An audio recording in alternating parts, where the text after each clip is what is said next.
할렐루야. 오늘도 월요일 아침을 하나님의 말씀과 기도의 자리로 시작하시는 성도님들을 진심으로 환영합니다. 오늘도 하나님께서 저희의 모든 기도를 귀 기울여 주시고 그럼으로써 우리 기도 제목들이 응답받는 그런 복된 기도의 시간 되시기를 소망합니다. 오늘 저희가 함께 묵상할 본문 말씀은요. 시편 18편 말씀입니다. 그중에서 1절에서 19절 말씀을 함께 묵상하시겠습니다. 제가 봉독하겠습니다. 나의 힘이신 여호와여, 내가 주를 사랑하나이다. 여호와는 나의 반석이시요, 나의 요새시요, 나를 건지시는 이시요, 나의 하나님이시요, 내가 그 안에 피할 나의 바위시요, 나의 방패시요, 나의 구원의 뿌리시요, 나의 산성이시로다. 내가 찬송받으실 여호와께 아뢰리니 내 원수들에게서 구원을 얻으리로다. 사망의 줄이 나를 얽고 불의의 창수가 나를 두렵게 하였으며 수월의 줄이 나를 두르고 사망의 올무가 내게 이르렀도다.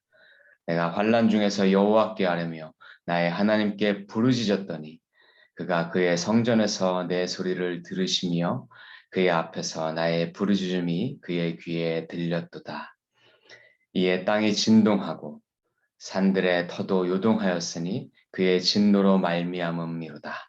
그의 코에서 연기가 나오르고 입에서 불이 나와 사르며 그 불에 숯이 피었도다. 그가 또 하늘을 들이우시고 강림하시니 그의 발 아래는 어두캄캄하도다. 구름을 타고 다니시며 바람 날개를 타고 높이 솟아오르셨도다. 그가 흑암을 그의 숨는 곳으로 삼으사 장막같이 자기를 두르게 하시며 곧 물의 흑암과 공중의 빽빽한 구름으로 그리하시도다. 그 앞에 광채로 말미암아 빽빽한 구름이 지나며 우박과 숯불이 내리도다. 여호와께서 하늘에서 우레소리를 내시고 지존하신 이가 음성을 내시며 우박과 숯불을 내리시도다. 그의 화살을 날려 그들을 흩으시며 많은 번개로 그들을 깨뜨리셨도다. 이럴 때 여호와의 꾸지람과 콧김으로 말미암아 물밑이 드러나고 세상에 터가 나타났도다. 그가 높은 곳에서 손을 펴사 나를 붙잡아 주시며 많은 물에서 나를 건져내셨도다. 나를 강한 원수와 미워하는 자에게서 건지셨으며 그들은 나보다 힘이 세기 때문이로다.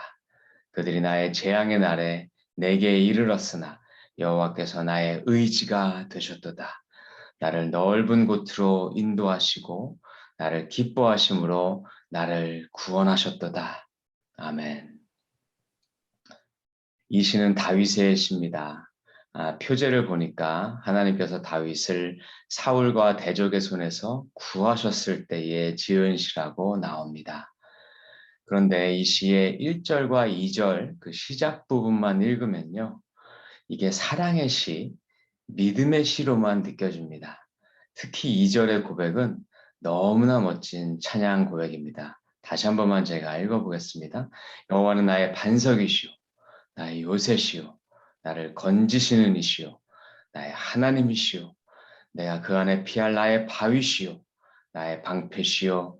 나의 구원의 뿌리시오. 나의 산성이시로다. 아멘. 그런데 3절에 가보니까 다윗이 원수 가운데 있었다고 다윗은 고백하고 있습니다. 그런데 이런 상황 가운데서 그가 앞에서 했던 그런 사랑의 표현이 참 놀랍습니다. 다윗은 원수 가운데 있었지만 그 원수들에게서 그렇게 영향받지 않았습니다. 그 비결은 비록 사방의 원수들이 자신을 둘러싸 진칠지라도 다윗의 시선은 하나님께만 주목했기 때문입니다. 그래서 다윗은 하나님이야말로 자기의 힘이시고 구원이시라고 자신 있게 고백할 수 있었던 것입니다. 4절과 5절 말씀을 보니까 다윗이 처해 있던 상황이 그냥 흔히 있는 고난 정도가 아니라 심각한 위험임을 밝히고 있습니다. 다윗은 사망과 수월이 자기를 꽁꽁 얽아 매었다고 반복해서 고백하고 있습니다. 죽을 수도 있는 절대절명의 위기 가운데서 그는 하나님을 사랑한다고 이 시를 시작했던 것입니다. 성도 여러분, 믿음의 진정한 멋은 환경을 초월하는 데에 있습니다. 믿음은 결코 과격하지는 않지만 그 어떤 세상의 위기도 꺾지 못하는 결연함과 강직함이 있습니다. 실제 삶에는 어마어마한 파도가 치고 비바람과 폭풍우가 몰아치는데도 불구하고 믿음을 굳게 붙잡은 사람은 마치 태풍의 눈 속에 있는 사람들처럼 고요합니다. 성난 파도가 그 사람을 어떻게 하지 못합니다. 이것이 믿음의 놀라운 힘입니다. 다윗이 이럴 수 있었던 데는 그가 믿는 구석이 있었습니다. 그 내용이 6절에 나옵니다. 내가 환난 중에서 여호와께 아뢰며 나의 하나님께 부르짖었더니 그가 그의 성전에서 내 소리를 들으시며 그의 앞에서 나의 부르짖음이 그의 귀에 들렸도다. 다윗은 환난 중에 하나님께 자신이 부르짖고 있는데 그 자기의 기도 소리를 하나님께서 다 들으셨다고 자신 있게 이야기하고 있습니다. 아무리 자기 대적들이 무섭고 맹렬하게 자기를 핍박할지라도 자기에게는 만군의 하나님이 계시니 다윗은 평안할 수 있었던 것입니다. 이어지는 7절에서 15절 말씀은 다윗의 긴급한 기도를 들으신 하나님의 반응이 나옵니다.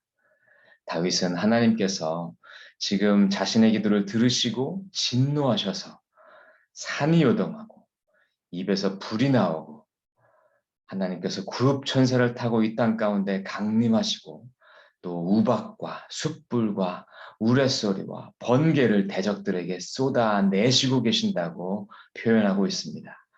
그 위세가 얼마나 센지 세상의 물밑이 다 드러나고 세상의 그 턱까지 드러났다고 다윗은 말합니다.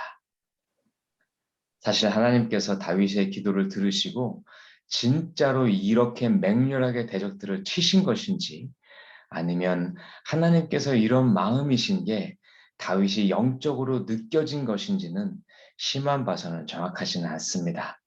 아마 모르긴 몰라도 다윗이 조금 과장한 것 같기도 합니다. 하나님께서 그 대적을 치셔서 세상의 턱까지 다 드러났다는 것은 아마 분명 다윗이 하나님이 그러신 것 같은 것이 그 영으로 느껴졌던 것 같습니다. 그러나 중요한 것은 다윗에게 느껴진 하나님의 그 든든한 모습입니다. 다윗의 하나님은 공의를 사랑하시는 그런 하나님이셨습니다. 다윗이 대적들에게 의해서 이유 없이 고난받는 것을 하나님은 너무나 싫어하셨습니다. 그리고 그 공의의 하나님은 무섭게 진노하셨습니다. 하나님의 공의는 고난받는 주의 자녀들에게는 큰 힘이 됩니다. 초대교회로부터 오늘날까지 세계에는 참 많은 사람들이 예수님을 믿는다는 이유만으로 환난과 핍박을 받아왔습니다. 그런데 우리 믿음의 선조들은 그 모진 핍박을 정말 잘 견뎌왔습니다. 어떻게 그럴 수 있었겠습니까? 하나님께서 핍박받는 자들을 보호하시고 악한 대적들을 그들에게 진노하시는 하나님이신 것을 그들이 잘 알았기 때문에 가능한 것이었습니다. 사랑하는 성도 여러분, 여러분들은 억울한 일 당할 때에 누구에게 그것을 토로하십니까? 아마도 아내분들은 남편분들께 많이 이야기하실 것 같습니다. 또 자녀들은 부모님께 말씀을 많이 하죠. 그때 남편분들이 또 부모님들이 나보다 더 화를 내서 씩씩거리면 여러분들 기분은 어떠신가요? 마음이 든든하지 않습니까? 그래도 내 남편은, 내 부모님은 내 편이구나. 이런 생각이 들지 않습니까? 그런데 그 남편이 또 그 부모님이 능력 많으신 분이시라면 어떻겠습니까? 든든하지 않겠습니까? 대적이 무섭지 않습니다. 지금 다윗이 그런 마음인 것 같습니다. 아내분들이 남편 때문에도 든든함을 느낀다면 하물며 천지를 창조하시고 모든 역사를 운행하시는 만군의 하나님께서 내가 받는 억울한 일 때문에 나를 대신해서 진노하시는데 이게 얼마나 든든하겠습니까? 다윗은 지금 이것을 이야기하고 있는 것입니다. 그가 얼마나 하나님 때문에 든든했는지 그 표현에 자신감이 넘칩니다. 하나님을 향한 신뢰가 가득합니다. 하나님의 그 권능과 능력을 다윗은 너무나 신뢰하고 있습니다. 성도 여러분, 제가 이 모습을 묵상하다 보니까 저 어렸을 때가 좀 떠오르더라고요. 제게는 4살 많은 형님이 한 분 계십니다. 자랄 때 4살 터울은 꽤 큰 차이입니다. 그래서 저는 형한테 좀 맞으면서 자라기도 했지만 형 때문에 든든한 적도 많습니다. 저 형이 동네에서 한싸움 하는 형이었기 때문입니다. 제가 놀이터에서 이렇게 놀다가 저보다 한두 살 위에 있는 형들이 저를 좀 못 살게 보면 저는 이랬어요. 우리 형한테 이럴 거야. 우리 형이 얼마나 싸움 잘하는지 알아? 그러고 말이죠. 그러면 대부분들 꼬리를 내리고 도망가기 일쑤였습니다. 그때 제 어깨가 얼마나 든든했는지 모릅니다. 지금 다윗이 그런 상태가 아니겠습니까? 14, 15절 말씀을 제가 다시 한번 읽어보겠습니다. 그의 화살을 날려 그들을 흩으시며 많은 번개로 그들을 깨뜨리셨도다. 이럴 때 여호와의 꾸지람과 콧김으로 말미암아서 물밑이 드러나고 세상의 터가 나타났도다. 여러분들도 다윗의 이런 마음이 느껴지는지요? 그렇습니다. 하나님의 이 공의가 우리 믿는 자들에게는 얼마나 큰 힘이 되는지요. 또 하나님이 내 편이신 게 우리에게는 얼마나 든든한 힘이 되는지요. 이것만 우리가 잘 기억해도 우리가 절대로 세상의 불의한 대적들 때문에 낙심하거나 주눅들지 않을 수 있을 것입니다. 이런 든든한 하나님 의지하셔서 승리하며 살아가시는 저와 여러분 되시기를 소망합니다. 16절에서 19절 말씀을 보니까요.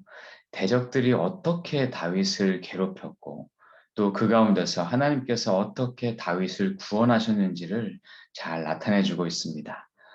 대적들은요, 먼저 다윗을 미워했습니다. 사람 미워하는데 딱히 이유가 없습니다. 이게 참 무서운 것입니다. 다윗이 지금 그들에게 뭘 잘못하거나 실수해서 그들이 다윗을 미워하는 게 아닙니다. 이들은 그냥 이유 없이 다윗이 미운 것입니다. 세상도 마찬가지입니다. 우리가 환난 당할 때 보면요. 우리 주변에 이유 없이 나를 미워하는 사람들이 생겨납니다. 자, 두 번째로 17절 고백처럼 그들이 자기들끼리 연합하고 뭉쳐서 아주 강한 존재가 됩니다. 한 사람을 미워하려고 뭉친 사람들끼리는요, 어떻게 그렇게 잘 뭉치는지 모를 정도로 잘 뭉칩니다. 아주 죽이 착착 맞습니다. 그래서 그 사람들이 굉장히 강해집니다. 도저히 다윗으로서는 대항해 볼 수도 없을 정도로 그들은 강해집니다.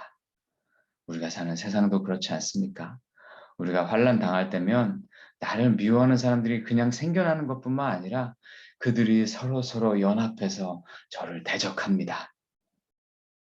마지막으로 18절 말씀처럼 그들이 나에게 재앙을 꾸밉니다.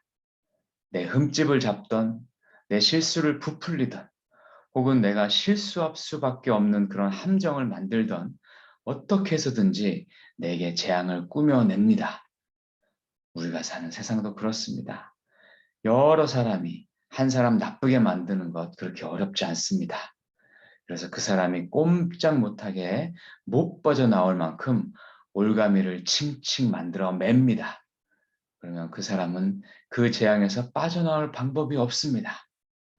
이는 예나 지금이나 할 것 없이 세상의 악한 대적들이 하는 수법입니다. 이때 우리가 의지할 분은 주 예수 그리스도 한 분뿐이십니다. 그분은 이러한 세상의 비열하고 악한 모습을 너무나 싫어하시고 공의로 진노하시는 분이시기 때문입니다. 게다가 그분은 대적들을 능히 이기시고도 남는 능력 있는 분이시기 때문입니다. 무엇보다도 그분은 나를 이 세상 누구보다도 사랑하시는 내 목자 되신 주님이시기 때문입니다. 18절 후반부 말씀입니다. 여호와께서 나의 의지가 되셨도다. 다윗은 숱한 고난을 겪으면서 이것을 너무나도 많이 경험하였던 것입니다.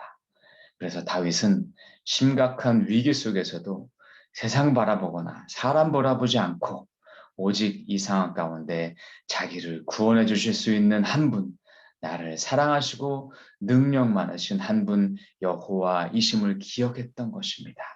그래서 그는 이 상황 가운데서도 여호와 한 분만이 나의 의지가 되셨다고 자신 있게 고백하였던 것입니다. 그가 이렇게 하나님만 의지하여 부르짖었더니 드디어 하나님께서 그를 환난 가운데서 건져내 주셨습니다. 그리고 19절 말씀, 그를 넓은 곳으로 인도해 주셨습니다. 할렐루야. 하나님이 붙잡아 주시면 신기하게도 죽을 것 같은데 죽지 않습니다. 16절 말씀에 보니까 다윗은 지금 자기가 큰 물 가운데 휩쓸려 가고 있다고 고백합니다. 그런데 하나님께서 높은 곳에서 손을 펴사 자기를 붙잡아 주시고 이 물 가운데서 자기를 건져 주셨다고 고백합니다. 그렇습니다. 하나님이 일하시면 도저히 빠져나올 수 없을 것 같은 위기 가운데 길이 생깁니다. 저희를 돕는 자가 나타납니다. 대적들이 스스로 무너집니다. 새로운 변수들이 막 생겨납니다. 그래서 우리가 죽을 것 같은데도 우리는 안전합니다. 이것이 하나님이 구원하시는 방법입니다. 끝으로 다윗은 하나님이 자기를 구원하신 이유가 19절에서 그가 나를 기뻐하심으로 나를 구원하셨다고 고백합니다. 우리를 기뻐해서 사랑하시는 것, 이것을 우리는 은혜라고 부릅니다. 은혜는 자격 없는 우리를 하나님이 기뻐하셔서 사랑하시는 것입니다. 일방적인 사랑입니다. 다윗은 하나님이 자기를 이러한 넘치는 은혜로 사랑하고 계신다는 것을 너무나 잘 알고 있었습니다. 그래서 그 은혜 때문에 하나님이 자신을 구원하셨다고 고백한 것입니다. 이렇듯 시편 18편을 쓸 당시에 다윗은 대적들 때문에 죽을 수도 있는 위기 가운데 있었습니다. 그럼에도 불구하고 다윗은 그 위기가 위기로 느껴지지 않았습니다. 왜냐하면 그는 하나님을 철저하게 의지했기 때문입니다. 하나님이 공의 하나님이신 것을 믿었습니다. 또 하나님이 전능하신 하나님이신 것을 믿었습니다. 그래서 하나님이 나의 대적보다 강하신 것을 다윗은 믿었습니다. 마지막으로 하나님이 나를 기뻐하셔서 너무나 나를 사랑하시는 하나님이신 것을 믿었습니다. 그래서 다윗은 죽을 것 같은 위기 속에서도 하나님이 반드시 자신을 구원해 주실 것이라고 믿었던 것입니다. 그러자 하나님께서 다윗의 기도처럼 나타나시고 임재하셔서 그 큰 손으로 다윗을 건져내 주시고 쉴 만한 물가로 인도해 주셨습니다. 이 얼마나 극적이고 멋진 모습인가요? 사랑하는 성도님들, 우리 모두에게도 크고 작은 문제들이 있습니다. 그 가운데 문제보다 크신 하나님, 문제 뒤에 계신 하나님을 우리 집중하시기 바랍니다. 그래서 오늘 다윗처럼 하나님의 구원하심을 경험하고 그 하나님을 내가 뜨겁게 사랑한다고 고백하는 저와 여러분 되시기를 간절히 소망합니다. 우리 함께 기도하시겠습니다. 나의 힘이 되신 여호와여, 내가 주를 사랑하나이다. 우리가 재앙 가운데 있을 때에도 우리의 기도 소리에 귀를 기울여 주시고 악한 대적들에게 공의의 진노를 쏟아부으시며 생명을 위협하는 재앙 가운데서 우리를 건져주시는 하나님을 찬양합니다. 당신의 그 사랑을 알기에 저희도 당신을 뜨겁게 사랑합니다. 나의 영원한 피난처요 구원자 되신 주님을 찬양합니다. 온 마음으로 당신을 사랑합니다. 주 예수 그리스도의 이름으로 기도합니다. 아멘. 감사합니다. 우리 함께 기도 제목 나누겠습니다. 먼저 주신 말씀 생각하면서 지금 내가 겪고 있는 어려움과 환난이 있으시다면 담대하게 다윗과 같이 문제 뒤에 계신 하나님께 내 시선을 집중하겠노라고 결단하는 기도를 드리시면 좋겠습니다. 둘째로 저희 AKPC 교회가 하나님을 깊이 체험하는 생생한 체험 신앙 공동체로 성장해 가도록 함께 기도해 주시면 좋겠습니다. 마지막으로 김하철 목사님, 또 조준걸 집사님, 또 찰스 토마스 성도님, 또 여러 환우분들, 또 태국 선교사님이신 우리 한준수 선교사님과 조만간 자녀들 개학하는데 이 코비드 상황이 다시 안정이 좀 될 수 있도록 은혜 베풀어 달라고 함께 기도해 주시면 좋겠습니다. 모두 함께 기도하며 나아가시겠습니다.